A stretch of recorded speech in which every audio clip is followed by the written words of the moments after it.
Top 50 news చూద్దాం. వైఎస్ఆర్సీపీ ఫిరాయింపు ఎమ్మెల్యేలకు AP assembly speaker Tammineni Sitaram మరోసారి నోటీసులు ఇచ్చారు. ఈ నెల 12న విచారణకు హాజరు కావాలని నోటీసుల్లో పేర్కొన్నారు. ఫిరాయింపు ఎమ్మెల్యేలు మేకపాటి చంద్రశేఖర్ రెడ్డి, ఆనం రామనారాయణ రెడ్డి, కోటమిరెడ్డి శ్రీధర్ రెడ్డి, ఉండవల్లి శ్రీదేవికి నోటీసులు ఇచ్చారు.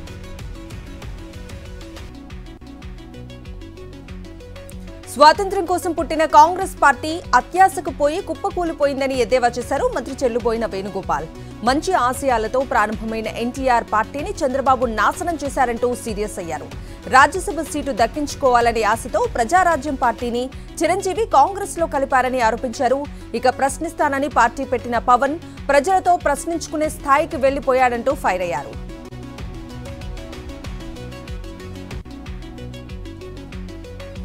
లోకేష్, చంద్రబాబు, భువనేశ్వరిలపై మంత్రి మేరుగు నాగార్జున ఫైర్ అయ్యారు.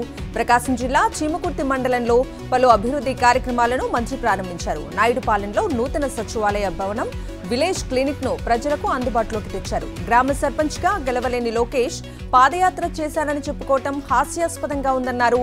పొత్తులతో గెలవాలని తప్పిస్తున్న చంద్రబాబును ప్రజలు నమ్మే పరిస్థితి లేదన్నారు మంత్రి నాగార్జున. ఎన్ని ఇబ్బందులు ఎదురైనా పేదల పక్షాన నిలబడి వారి సొంతింటి కలను సీఎం జగన్ సాకారం చేస్తున్నారన్నారు కాకినాడ రూరల్ ఎమ్మెల్యే కురసాల కన్నబాబు.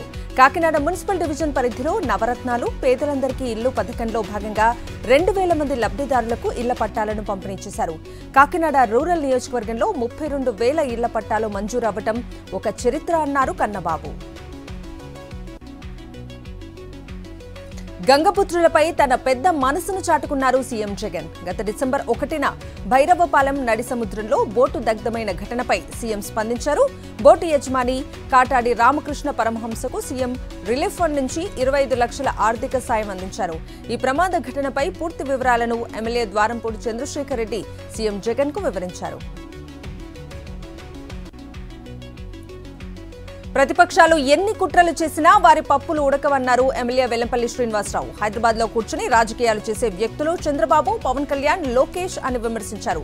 నీచ వెన్నుపోటు రాజకీయాలకు కేరాఫ్ అడ్రస్ చంద్రబాబు అని మండిపడ్డారు.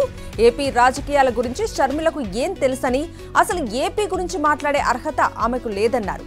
విజయవాడలో గడప గడపకు మన ప్రభుత్వం కార్యక్రమంలో పాల్గొని ఇంటింటికి వెళ్లి ప్రభుత్వ సంక్షేమ పథకాలను వివరించారు వెల్లంపల్లి. చంద్రబాబుపై AP Telugu academy chairperson Lakshmi Parvathi తీవ్ర స్థాయిలో ఫైర్ అయ్యారు.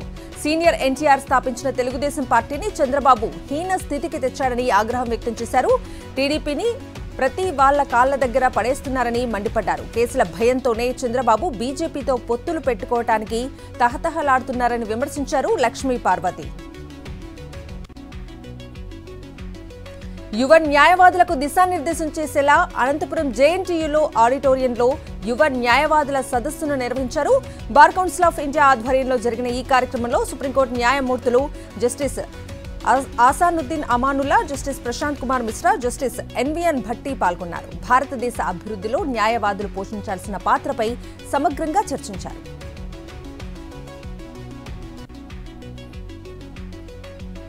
మాజీ మంత్రి నారాయణ మెడికల్ కాలేజీలో ఏసీబీ అధికారుల సోదాలు కలకలం రేపుతున్నాయి. సుమారు 4 గంటల పాటుగా మెడికల్ కాలేజ్, డెంటల్ కాలేజ్తో పాటు నారాయణ క్యాంప్ ఆఫీసులో తనిఖీలు నిర్వహించారు. నిబంధనలకు విరుద్ధంగా అనధికార మెడిసిన్స్ ను విక్రయిస్తున్నట్లు ఫిర్యాదు రావడంతో దాడులు నిర్వహిస్తున్నట్లు అధికారులు వెల్లడించారు. ఇక మందులకు సంబంధించి అమ్మకపు బిల్లులు లేవని అధికారులు గుర్తించారు. ముస్లిం మైనారిటీలకు వైఎస్ఆర్సీపీతోనే రక్షణ ఉంటుందన్నారు అన్నమయ్య జిల్లా మైనారిటీ విభాగం అధ్యక్షుడు మహ్మద్ ఖాన్. మైనారిటీలకు వైఎస్ఆర్సీపీ ఎప్పుడూ అండగా నిలిచిందని, టీడీపీ, బీజేపీ ప్రభుత్వాలు కలిసి అమాయక ముస్లిం యువతపై అక్రమంగా కేసులు పెట్టి తీవ్ర ఇబ్బందులకు గురిచేశారని ఖాన్ ఆరోపించారు.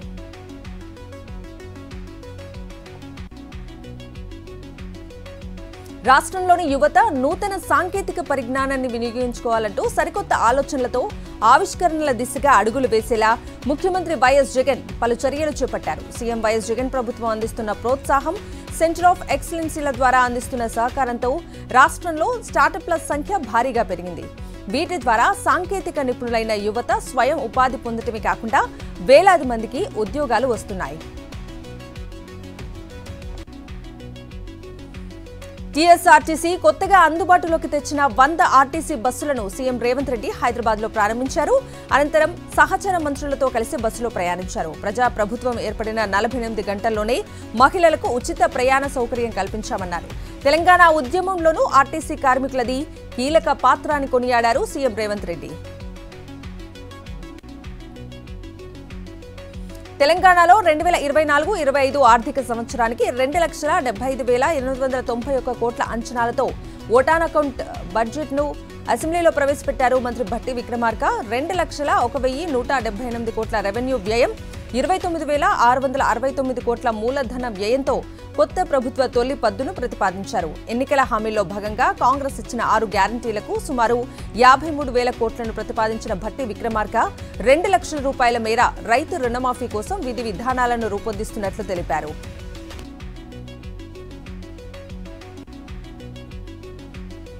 గత బడ్జెట్లో అబద్దాలతో నడిపించారని సీఎం రేవంత్ రెడ్డి విమర్శించారు. గత బడ్జెట్ కంటే ఈసారి 70,000 కోట్లు తగ్గించామన్నారు. తాము అబద్దాలతో బడ్జెట్ పెట్టలేదన్నారు. తొలి రోజే నిజం చెప్పాలనుకున్నామన్నారు. రుణమాఫీ రద్దు దిశగా చర్యలు తీసుకుంటున్నామన్నారు. ఇరిగేషన్ శాఖపై శ్వేతపత్రం ఇస్తామని, కాగ్ నివేదిక సైతం అసెంబ్లీలో పెడతామన్నారు. మాట్లాడదామంటే ప్రధాన ప్రతిపక్ష నాయకుడు సభకు రావటం లేదన్నారు రేవంత్ రెడ్డి. ప్రతి మీటర్కు 200 యూనిట్లు ఉచితంగా కరెంటు ఇవ్వకుంటే పెద్ద ఎత్తున పోరాటం చేస్తామన్నారు BRS working president KTR. Budget మొత్తం నిరాశగా ఉందన్నారు. 6 పథకాల అమలుకు 1,25,000 కోట్లు అవుతుందని, కానీ బడ్జెట్లో 53,000 కోట్లే కేటాయించారని విమర్శించారు. కేంద్రంలో అధికారంలోకి వస్తేనే 6 గ్యారంటీలను అమలు చేస్తారనటం విడ్డూరంగా ఉందన్నారు కేటీఆర్. అబద్ధపు వాగ్దానాలతో కాంగ్రెస్ పార్టీ అధికారంలోకి వచ్చిందంటూ ఆరోపించారు బీఆర్ఎస్ మాజీ మంత్రి హరీష్ రావు. గత ప్రభుత్వంపై బురద చల్లటం, శ్వేతపత్రాలతో కాలయాపన చేస్తున్నారని ఆగ్రహం వ్యక్తం చేశారు. సాగుకు 24 గంటల కరెంటు ఇస్తున్నామంటూ రైతులను మోసం చేశారని, బడ్జెట్ ప్రసంగంలో కాంగ్రెస్ పార్టీ అబద్దాలన్నీ బయటపడ్డాయంటూ తీవ్రస్థాయిలో ఆగ్రహం వ్యక్తం చేశారు హరీష్ రావు. ఈ నెల 13న మేడిగడ్డ పర్యటనకు రాష్ట్ర ప్రభుత్వం సిద్ధమవుతోంది. సీఎం రేవంత్ రెడ్డి ఆధ్వర్యంలో అన్ని పార్టీల ఎమ్మెల్యేలకు రాష్ట్ర ప్రభుత్వం ఆహ్వానించింది. ఇక అసెంబ్లీ సమావేశాలను ఈ నెల 12న ముగించే దిశగా యోచిస్తోంది. కాళేశ్వరం ప్రాజెక్టు సందర్శనకు మాజీ సీఎం కేసీఆర్ ను ఆహ్వానించాలని నిర్ణయించారు.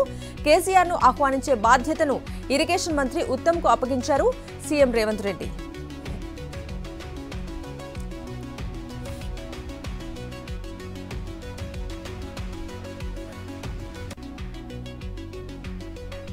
నల్గొండ జిల్లా మిర్యాలగూడ ఎమ్మెల్యే క్యాంపు కార్యాలయంలో సీఎం రేవంత్ రెడ్డి చిత్రపటానికి గిరిజన సంఘాల నేతలు పాలాభిషేకం చేశారు. గిరిజనుల ఆరాధ్య దైవం సేవాలాల్ పుట్టినరోజు కార్యక్రమాలు నిర్వహించారు. సేవాలాల్ జన్మదినాన్ని ఐచ్ఛిక సెలవు దినంగా ప్రకటించడంపై గిరిజనులు ఆనందం వ్యక్తం చేస్తూ పాలాభిషేకం చేశారు. గిరిజనుల ఆరాధ్య దైవం నాగోబా జాతర అంగరంగ వైభవంగా కొనసాగుతోంది. ఆదిలాబాద్ జిల్లా ఇంద్రవెల్లి మండలం కేస్లాపూర్లోని నాగోబా ఆలయం భక్తులతో పులకించిపోతోంది. అమావాస్య అర్ధరాత్రి గంగాజల అభిషేకంతో ప్రారంభమైన నాగోబా జాతర 2వ రోజు కొనసాగుతోంది. ప్రత్యేక పూజల తర్వాత నిజరూప దర్శనమిస్తున్నారు. తొలి పూజలో ఖానాపూర్ ఎమ్మెల్యే వెడ్మ బొజ్జు పాల్గొన్నారు. మూడోసారి బీజేపీ ప్రభుత్వ ఏర్పాటుకు జరుగుతున్న మహాయాగంలో ప్రజల ఆశీస్సుల కోసం ప్రజాహిత యాత్రగా మీ గడపకొస్తున్నా ఆశీర్వదించండి అంటూ బీజేపీ జాతీయ ప్రధాన కార్యదర్శి బండి సంజయ్ కరీంనగర్ ప్రజలకు బహిరంగ లేఖ రాశారు. యాత్రను విజయవంతం చేయాలని కోరారు. ఇవాళ ఉదయం కొండగట్టు అంజన్న సన్నిధిలో పూజలు చేసి యాత్ర ప్రారంభించారు బండి సంజయ్. వికారాబాద్ జిల్లా పరిగి మండలం జీడిగడ్డ తాండా వద్ద ఉద్రిక్తత నెలకొంది. భూమి పరిశీలించేందుకు రాత్రి సమయంలో వచ్చిన ఆర్డీఓ, ఎంఆర్ఓలను గిరిజనులు అడ్డుకున్నారు. గిరిజన మహిళలు కర్రలతో వచ్చి ఆర్డీఓ, ఎంఆర్ఓ వాహనాలకు అడ్డుగా నిలిచారు. రాత్రి సమయంలో భూములు పరిశీలించడంపై ఆగ్రహం వ్యక్తం చేశారు తాండా వాసులు. ఇండియా కూటమిలో సిపిఐ ఉన్నందున తెలంగాణలో వచ్చే పార్లమెంట్ ఎన్నికల్లో సిపిఐకి 5 స్థానాలు ఇవ్వాలని డిమాండ్ చేశారు ఆ పార్టీ జాతీయ కార్యవర్గ సభ్యుడు చాడా వెంకటరెడ్డి. సిద్దిపేట జిల్లా హుస్నాబాద్ పార్టీ కార్యాలయంలో ఆయన మాట్లాడారు. తెలంగాణలో కాంగ్రెస్ ప్రభుత్వం గోదావరి, కృష్ణా జలాల వినియోగంపై అఖిలపక్ష సమావేశం ఏర్పాటు చేసి చర్చించాలన్నారు చాడా వెంకటరెడ్డి. మహాలక్ష్మి పథకంలో డేటా ఎంట్రీలో కొంతవరకు పొరపాట్లు జరిగాయని వాటిని పరిష్కరించేందుకు ఫీల్డ్ విజిట్ చేస్తున్నామన్నారు Warangal municipal corporation in charge commissioner Radhika Gupta. Warangal నగరంలోని శివానగర్లో జరుగుతున్న ఫీల్డ్ వెరిఫికేషన్ కేంద్రాలను ఆమె పరిశీలించారు. మొత్తం గ్రేటర్ వరంగల్ పరిధిలో 66 డివిజన్లలో ప్రత్యేక బృందాలు ఏర్పాటు చేసి పరిశీలిస్తున్నామన్నారు రాధికా గుప్తా. పంట చేలను కోతులు అటవీ జంతువుల నుంచి రక్షించుకోవడానికి వినూత్న ప్రయత్నం చేశారు మహబూబాబాద్ జిల్లా రైతులు. ఇనుగుర్తి మండలం చిన్నముప్పారం గ్రామానికి చెందిన రైతులు మొక్కజొన్న పంటను సాగు చేస్తున్నారు. పంట కంకిపోసే దశలో పగలు కోతులు, రాత్రి సమయంలో అడవి పందుల బారిన పడకుండా రికార్డింగ్ మైకుల్లో వివిధ శబ్దాలు వచ్చే ఏర్పాటు చేశారు. ఈ సౌండ్స్ తో అడవి జంతువులు అటువైపు రావటం లేదని ఆనందం వ్యక్తం చేస్తున్నారు రైతులు. తెలంగాణలో ప్రభుత్వం ఏర్పడి దాదాపు 3 నెలలు కావస్తున్నా ఇప్పటివరకు విద్యాశాఖ మంత్రిని కేటాయించలేదని ఆగ్రహం వ్యక్తం చేశారు బీఎస్పీ రాష్ట్ర అధ్యక్షుడు ఆర్ఎస్ ప్రవీణ్ కుమార్. యాదాద్రి భువనగిరిలో ఎస్సీ హాస్టల్లో ఇటీవల ఆత్మహత్య చేసుకున్న భవ్య, వైష్ణవి కుటుంబ సభ్యులను ఆయన పరామర్శించారు. ఘటనపై హాస్టల్ సిబ్బందిని ఆరా తీశారు. 2 విద్యార్థినుల కుటుంబాలకు ప్రభుత్వం నష్టపరిహారం అందించాలని డిమాండ్ చేశారు ఆర్ఎస్ ప్రవీణ్ కుమార్. బీఆర్ఎస్ ప్రభుత్వానికి అనుకూలంగా వ్యవహరించిన వారికి ఒక్కొక్కరిగా చెక్ పెడుతోంది రేవంత్ సర్కార్. అప్పట్లో పనిచేసిన సలహాదారులు, బ్యూరోక్రాట్లపై ఇప్పటికే స్పెషల్ ఫోకస్ పెట్టి వారి అవినీతి చిట్టాను బట్టబయలు చేస్తుంది. మున్ముందు మరింత మంది అవినీతి బాగోతాలను బయట పెడతామంటున్నారు హస్తం నేతలు. దీంతో పలు శాఖల ఉన్నతాధికారుల్లో టెన్షన్ నెలకొంది. బోధన్ మాజీ ఎమ్మెల్యే షకీల్కు తెలంగాణ హైకోర్టులో ఊరట లభించింది. ప్రజాభవన్ వద్ద కుమారుడు సోహెల్ కారు ప్రమాదం కేసులో షకీల్ను అరెస్ట్ చేయొద్దని హైకోర్టు ఆదేశించింది. షకీల్పై లుకౌట్ నోటీసులు సస్పెండ్ చేసింది. ఈ నెల 23న పోలీసుల ఎదుటకు హాజరై విచారణకు సహకరించాలని షకీల్ను ఆదేశించింది.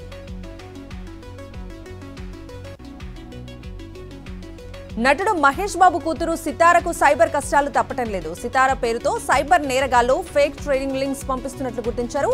ఇన్స్టాగ్రామ్ లో ఫేక్ ట్రేడింగ్ లింక్స్ పంపి సైబర్ కేటుగాళ్లు నగదు కాజేస్తున్నారని మహేష్ బాబు టీం సైబరాబాద్ పోలీసులకు ఫిర్యాదు చేశారు. అనుమానాస్పద నోటిఫికేషన్స్ కు స్పందించవద్దని సూచిస్తూ మహేష్ బాబు టీం పోస్ట్ పెట్టారు.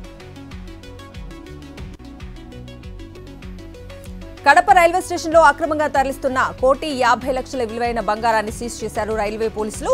కోయంబత్తూరు నుంచి వచ్చిన గణేష్, శ్యామ్ సుందర్ అనే 2 వ్యక్తులు అనుమానాస్పదంగా కనిపించడంతో పోలీసులు తనిఖీలు చేశారు. వారి వద్ద 2 కేజీల 350 గ్రాముల బంగారు ఆభరణాలున్నట్లు గుర్తించారు. బంగారానికి సంబంధించి వారి దగ్గర సరైన పత్రాలు లేకపోవడంతో 2ని అదుపులోకి తీసుకుని కేసు నమోదు చేశారు. హన్మకొండ జిల్లా ఐనవోలు మండలం ఉన్నేలు వద్ద వరంగల్ ఖమ్మం జాతీయ రహదారిపై శుక్రవారం రాత్రి మధ్యప్రదేశ్ రాష్ట్రానికి చెందిన క్రూజర్ను స్థానికులు పట్టుకున్నారు. దీనిలో ప్రయాణిస్తున్న వారు అనుమానాస్పద స్థితిలో కనిపించడంతో పోలీసులకు సమాచారం అందించారు. ఈ వాహనంలో మొత్తం 9 మంది ఉండగా వారి వివరాలు సేకరించి ఎటువంటి నేర చరిత్ర లేకపోవడంతో వారిని విడిచిపెట్టినట్లు తెలిపారు పోలీసులు. తమిళనాడులో ఎన్ఐఏ అధికారులు సోదాలు నిర్వహించారు. తమిళనాడు వ్యాప్తంగా దాదాపు 25 ప్రాంతాల్లో తనిఖీలు నిర్వహించారు. కోయంబత్తూరు కారు బాంబు పేలుడు కేసుకు సంబంధించి సోదాలు చేస్తున్నట్లు తెలుస్తోంది. చెన్నై, మధురై పట్టణాలతో పాటు 25 ప్రాంతాల్లో సోదాలు నిర్వహించారు. 8 మండలాల్లో ఎన్ఐఏ అధికారులు ఏకకాలంలో తనిఖీలు చేపట్టారు. కోయంబత్తూరులోనే నిషేధిత సంస్థలతో సంబంధాలు ఉన్నాయనే అనుమానంతో 12 చోట్ల దాడులు, తనిఖీలు చేపట్టారు ఎన్ఐఏ అధికారులు. వచ్చే లోక్సభ ఎన్నికల్లో బీజేపీ 370 సీట్లు, ఎన్డీఏ 400 స్థానాలు గెలుచుకోవడం ఖాయమన్నారు కేంద్ర హోంమంత్రి అమిత్ షా. జమ్మూ కాశ్మీర్లో ఆర్టికల్ 370ని రద్దు చేసిన బీజేపీకి ప్రజలు పట్టం కడతారని ధీమా వ్యక్తం చేశారు. సార్వత్రిక ఎన్నికలకు ముందే పౌరసత్వ సవరణ చట్టం అమలు చేస్తామని స్పష్టం చేశారు. గ్లోబల్ బిజినెస్ సమ్మిట్లో ఈ వ్యాఖ్యలు చేశారు కేంద్ర మంత్రి అమిత్ షా. 1947లో దేశ విభజనకు కారణమైన గాంధీ, నెహ్రూ వంశస్థులకు భారత్ జోడో యాత్ర చేసే అర్హతే లేదన్నారు. రామ మందిరం ప్రారంభించిన రోజు చరిత్రలో నిలిచిపోతుందన్నారు కేంద్ర హోంమంత్రి అమిత్ షా. బీజేపీ ప్రధాని మోదీ ఏం హామీ ఇచ్చారో అది నిలబెట్టుకున్నామని, కోట్లాది మంది ప్రజల ఆకాంక్షను నెరవేర్చామని తెలిపారు. లోక్సభలో రామ మందిరంపై జరిగిన స్వల్పకాలిక చర్చలో ప్రసంగించారు అమిత్ షా. మోదీ ఆధ్వర్యంలో అయోధ్య రామ మందిర నిర్మాణంతో 330 ఏళ్ల కల సాకారం చేశామన్నారు అమిత్ షా. అయోధ్యలో రామమందిర నిర్మాణం బాలక్రామ్ ప్రాణ ప్రతిష్ఠ చారిత్రాత్మక ఘట్టమన్నారు ఉత్తరప్రదేశ్ బీజేపీ ఎంపీ సత్యపాల్ సింగ్. అయోధ్యలో రామమందిర నిర్మాణంపై లోక్సభలో రూల్ 193 కింద తీర్మానం ప్రవేశపెట్టారు ఎంపీ సత్యపాల్ సింగ్. దీనిపై సభలో స్వల్పకాలిక చర్చ జరిగింది. ఎక్కడ రాముడు ఉంటే అక్కడ ధర్మం ఉంటుందని, రాముణ్ణి తిరస్కరించినందుకే కాంగ్రెస్ పార్టీ అధోగతి పాలైందన్నారు ఎంపీ సత్యపాల్ సింగ్.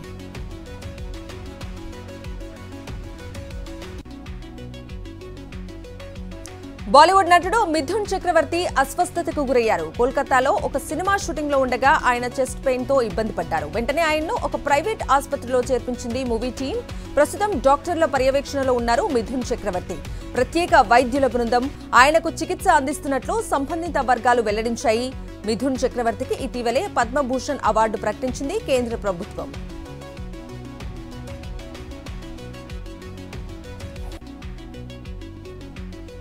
2023-24 ఆర్థిక సంవత్సరానికి ఈపీఎఫ్ఓ వడ్డీ రేటు ఖరారైంది. 8.25% వడ్డీ ఇవ్వాలని ప్రతిపాదించింది. సెంట్రల్ బోర్డ్ ఆఫ్ ట్రస్టీస్ సమావేశంలో ఈ మేరకు నిర్ణయం తీసుకున్నట్లు సంబంధిత వర్గాలు వెల్లడించాయి. గడిచిన 3 ఏళ్లలో ఇదే అత్యధికం. 2022-23 ఆర్థిక సంవత్సరానికి గాను 8.15% వడ్డీ ఇవ్వగా 2021-22లో 8.10% వడ్డీ ఇచ్చారు. सीबीटी ప్రతిపాదనలను కేంద్రం ఆమోదించిన తర్వాత దీనిపై తుది నోటిఫికేషన్ రిలీజ్ చేస్తుంది ఆర్థిక శాఖ. అప్పుల్లో కూరుకుపోయిన GVK Goindwal Sahib power plant Punjab ప్రభుత్వం సొంతమైంది. దీనికోసం పంజాబ్ రాష్ట్ర ప్రభుత్వం ఐటీబీఐ నేతృత్వంలోని బ్యాంకుల బృందానికి 1426 కోట్లు చెల్లించింది. ఫలితంగా ఈ సంస్థకు ఇచ్చిన అప్పులో 43% సొమ్మును బ్యాంకులు రాబట్టుకోగలిగాయి. దీనిలో అత్యధికంగా ఐటీబీఐ బ్యాంకుకు 306 కోట్లు లభిస్తున్నాయి. ఇది హైదరాబాద్ కేంద్రంగా కార్యకలాపాలు సాగిస్తోంది. జీవీకే గ్రూప్ అనుబంధ సంస్థ. ఆర్బీఐ ఆంక్షలు విధించినప్పటి నుంచి పేటీఎం ఏదో ఒక అంశంలో రోజు వార్తల్లో నిలుస్తోంది. దీని షేరు విలువ 2 రోజుల్లో 15% పడిపోయింది. పేటీఎం భవిష్యత్తు ఏంటన్నది ప్రశ్నార్థకంగా మారింది. ప్రస్తుత సంక్షోభ సమయంలో ఉద్యోగులు ఆ సంస్థను వీడి ఇతర కంపెనీల వైపు చూస్తున్నారు. అయితే పెద్ద మొత్తంలో శాలరీలు ఉన్న పేటీఎం ఉద్యోగులకు జీతాలిచ్చేందుకు ఇతర కంపెనీలు వెనుకాడుతున్నాయి.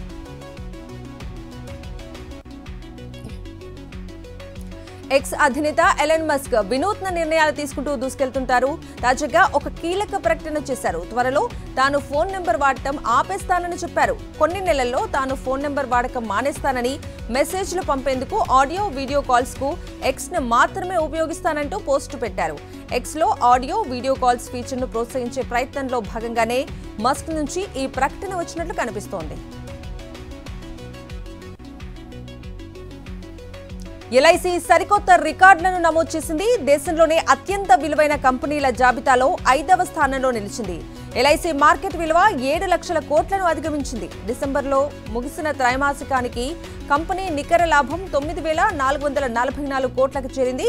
కిందటి ఏడాదితో పోల్చితే ఇది 49% ఎక్కువ.